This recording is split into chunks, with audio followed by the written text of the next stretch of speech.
Unfortunately, 5th straight week without a Victory Monday type of video, but instead we're going to do an overreaction type of video because while the Patriots did remain in the loss column, there was some things that we can take away from this game that we can either move in the right direction or the wrong direction if something does not happen. But overall, it was a great game for Drake Maye. We can start to move forward with a real quarterback, and then maybe everything else will start to fall in line. But I've got 3 overreactions I want to break down here on Patriots Today by Chat Sports. I am your host, Allie Barefoot, and we had a phenomenal watch party yesterday, regardless of the very crappy outcome in Gillette Stadium. So if you guys want to keep having watch parties with me, hanging out, just a fan talking ball with other fans, then go on ahead and hit that sub button for me. I promise you will not get bombarded with notifications or anything like that. All we want you to do is be a part of 16,616 loyal subscribers here on Patriots Today by Chat Sports. Overreaction number 1. Drake Maye is the next Tom Brady. I mean, isn't that just great? To even be able to look at a rookie and be like, is this a guy? Is this our next franchise quarterback? Not yet. Not yet, he is Tom Brady. I think that's a bit of an overreaction after one game, but we do know that Drake Maye has solidified a name for himself in Foxborough. Is it a name like Brady's? Absolutely not. Obviously, that comes with 19,000 Super Bowls in 19,000 years playing for New England. But I will tell you this, Drake Maye is obviously the franchise of the future.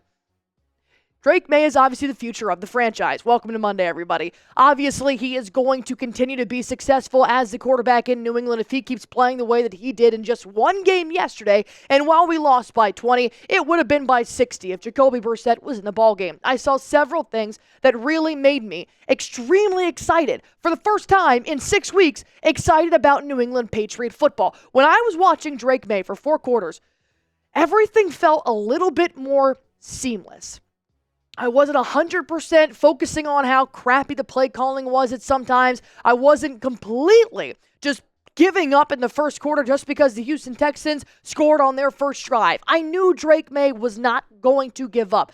The offense seemed to really respond to Drake Maye at quarterback. And while Jacoby Brissett is a phenomenal leader, and while Drake Maye is a leader, but it's going to take some time. He's got to get some repetition under his belt. I think the offense just looked better with Drake Maye in the backfield. He was more mobile. He knew when to use his legs. He was trying to get out of pressure. He was looking for several different targets, which was very nice and very refreshing. Not to mention, there was a lot of firsts that came in Week 6 that we can be proud of moving forward. Kayshon Boutte, his first career touchdown, which was a beautiful 40-yard dime to go into halftime to make the game a one-possession score.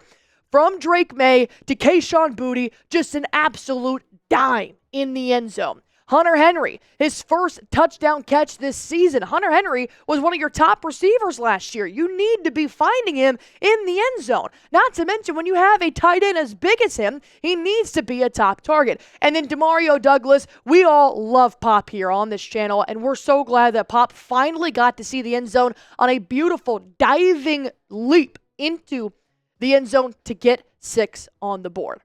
And I really want to look back at this at Jacoby Brissett and Drake Maye. This is 1 game versus 5 games with Jacoby Brissett. Already 20 for 33 in his completion/attempts.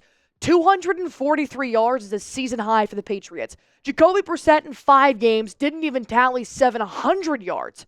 Drake Maye is already on pace to beat that in 2 more games. Maybe even 1 more game.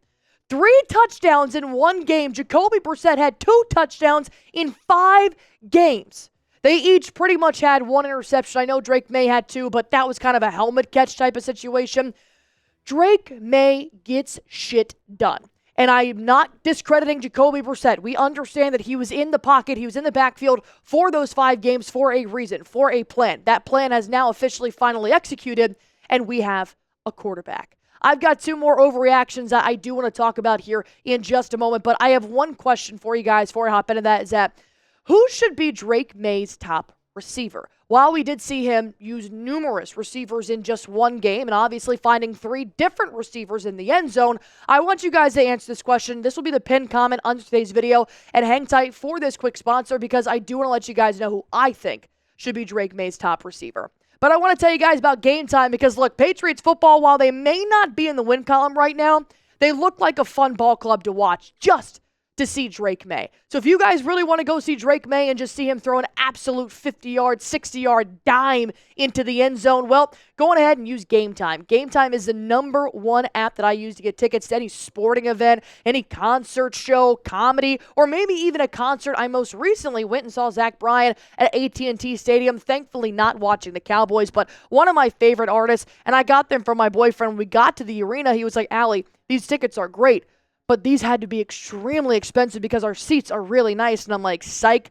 With Game Time, you get the lowest price guaranteed. Not to mention, I got to see my seats in the app before I bought the tickets, so I knew that I would enjoy it, my boyfriend would enjoy it, and it was definitely going to be worth the money. And with Game Time, they're constantly looking out for you. They have Game Time Picks, which is a new feature that makes getting tickets to your favorite teams or artists play live even easier.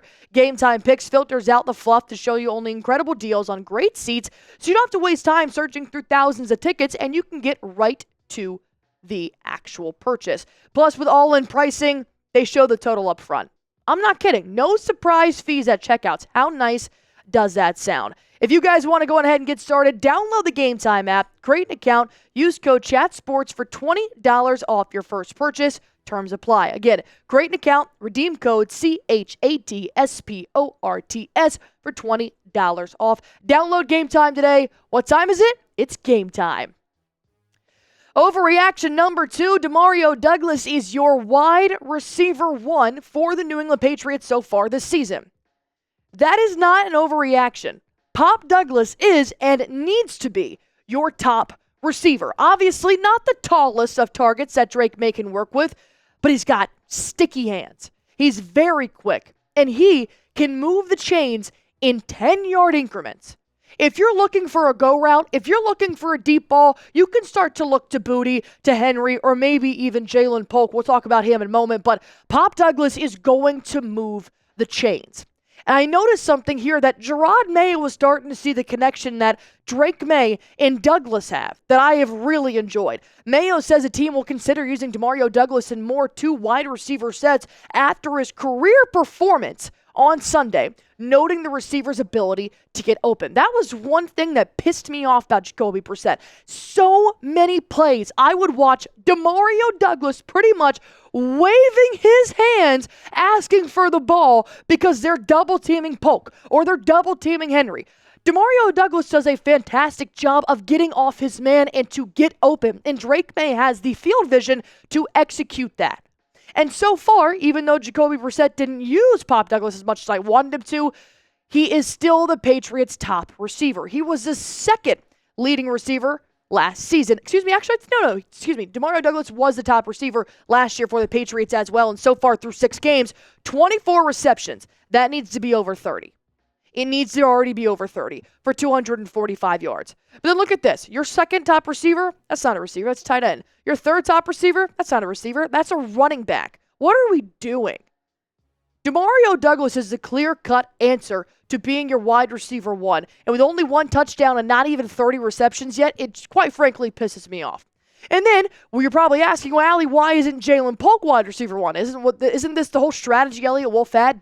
Draft Drake Maye, then give him a top target, and that was Jaylen Polk out of Washington. Polk's got the yips, which I didn't even know a rookie could get yips. And you can't tell me it's not because this man, clear cut, caught a pass from Drake Maye and then just dropped it. Just tried to bring it into his legs for some God-known reason on Sunday and dropped it. The man can't handle the football. And Jerod Mayo said something about Jaylen Polk that is kind of confirming, in my opinion, the guy's got the yips. He needs to get over this mental hump. What's the yips? A mental hump. You got to eliminate the dropped passes and be better blocking. We fully expect him to grow into a receiver that is dependable on run and pass downs. But I will give Jaylen Polk the benefit of the doubt. He has done 2 fantastic catches in Week 5 and Week 4 that could have been game-changing. But until then, if it's just a quick little 10-yard slant, Polk can't catch it. And I'm not sure what's going on because when you need to throw it in the end zone and put 2 feet in, he can do that. When you need to throw it on the sideline in double coverage to secure the first down to score, he can do that. But if you're doing a quick little slant here, a quick little wheel route or something, Polk can't seem to handle the football.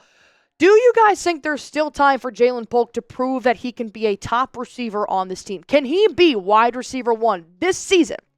Type Y for yes, type N for no. But we're going to stick on the offense here, right? The defense is a whole different story. Overreaction number 3, Alex Van Pelt needs to be fired. The offensive coordinator needs to go. That is so not an overreaction, it's kind of scary. Somebody needs to be fired. And I'm pointing at Alex Van Pelt. You can possibly make a case for DeMarcus Covington. Why? Because the defense looks absolutely horrendous right now, but you still have to go with the same credit that the defense is on the field for a majority of the game because the offense can't get shit done. Now everything goes back to Alex Van Pelt. And there was something interesting that I noted here. Yesterday, Jerod Mayo said that the plan for Drake Maye was more based on seeing what we had up front with the offensive line. And that was everybody's concern, right? He's going to get killed. Do not put the rookie back there. The offensive line is absolutely horrible. Well, remember a couple weeks ago? Actually, to be certain, it's on October 3rd that apparently Alex Van Pelt said the offensive line situation is not a factor in Drake Maye's timeline. To the point where I read this and I'm like, yeah, okay. Yeah, okay, we see that offensive line. That's 110%. The offensive line is keeping Drake Maye from starting. And so now when you see Jerod Mayo, the head coach, say that the offensive line was what they were waiting on, but then you heard a couple weeks ago Alex Van Pelt saying it's not the O-line, are the Patriots on the same page here? Are the OC and the HC on the same page here? Because that just proved that they're not. And how is a team supposed to thrive when Jerod Mayo and Alex Van Pelt are not on the same page with their quarterback? And that's what I'm starting to think that it is. And I understand that you wanted to run more in his first game because you wanted to limit the amount of times that Drake Maye got absolutely killed. But you drafted Drake Maye for his arm, for his throwing abilities, and Alex Van Pelt is not drawing up anything to make that happen. There's nothing creative about Alex Van Pelt. It looks absolutely painful for the offense to try to get a first down, which is ironic because that's the whole point of football. It looks horrendous when they are trying to gain 10 yards. And I think it starts with the play calling because you got Ramondre Stevenson, you have Drake Maye, you've got Antonio Gibson, you've got Pop Douglas. You have the ability and the resources to win. Something is not clicking, and I'm blaming the offensive coordinator. Not to mention this last tweet here is that Patriots offensive line actually did a really good job yesterday. So, wow, Alex Van Pelt pretty much is just out here saying nonsense, saying that the offensive line is the reason why Drake Maye is not the reason why Drake Maye is starting. The offensive line did a pretty good job. Not to mention the center that came in on Thursday to the Patriots squad was one of the best offensive linemen out there. In Week 6 going against the Texans, it was the lowest pressure rate of the season, 33% per PFF. And Alex Van Pelt had said heading into the game that he felt strongly about the then settled offensive tackle combo. Tackle still sucks. The interior, not terrible. Last question here for you guys before we hop out of here is fire Alex Van Pelt, not Jerod Mayo, the OC. Type F for fire, type K for keep. Thank you guys so much. You made it all the way to this end of this video. I know you guys are very frustrated the Patriots are not winning, but I promise I'm just as frustrated as well. And that's why you guys subscribe, that we can just really talk about this. We can, what is it? Compatible. We can something together. We'll just suffer together. We'll just leave it at that. Anyways, subscribe.